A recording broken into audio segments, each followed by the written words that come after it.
Hello everyone, my name is Gentleman's Trains and welcome back to Let's Talk Trains. Today we'll be covering one of the most famous railways ever known, the New York Central Railway, and its new and improved Norfolk Southern Heritage Unit.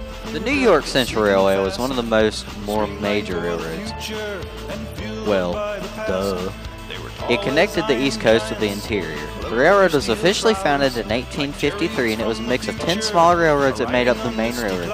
The railroad lasted until 1968 where it was bought out by other railroads and eventually Norfolk Southern. The New York Central was very famous for the amount of passenger services on the route. Oh yeah!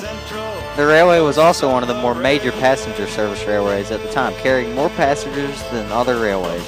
The New York Central was also famously known for some of its designs and locomotives. For examples, the Niagara, a 484, the Hudson, a 464, and the Mohawk.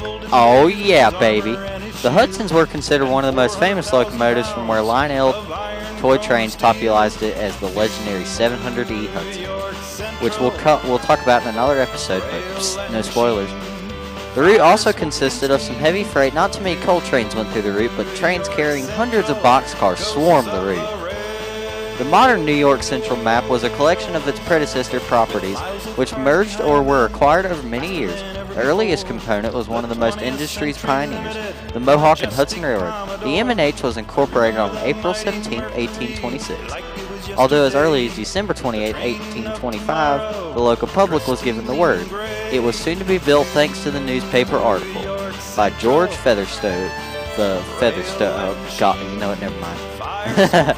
The M&H holds historically significance as one of the most earliest railroads ever chartered and built, opening 16 miles between Albany and, let's not even try that, on August 9th, 1831. At first, it primarily handled only passenger traffic since New York had recently opened the Erie Canal. In an effort to pay for this public works project, the state restricted railroads from handling more lucrative freight movements or do so by paying a toll. In the face of state opposition. Jump to today, we see Norfolk Southern 1066 is now commonly known as the New York Central Heritage Unit. The locomotive is an electric motive division, or EMD, SD70ACE. The Heritage Unit was released around 2012 and was seen in Spencer & C at 2012 at the North Carolina Transportation Museum. Norfolk Southern has the Heritage Units to show the railroad history from the past and how they bought the smaller railroads to merge the railroad that we all know and love, Norfolk Southern. With these Heritage Units, it gives us rail fans something else to look out for. I personally myself haven't seen any, but hopefully I will someday. Rail fans across the Norfolk Southern line, look out for these Heritage Units all the time.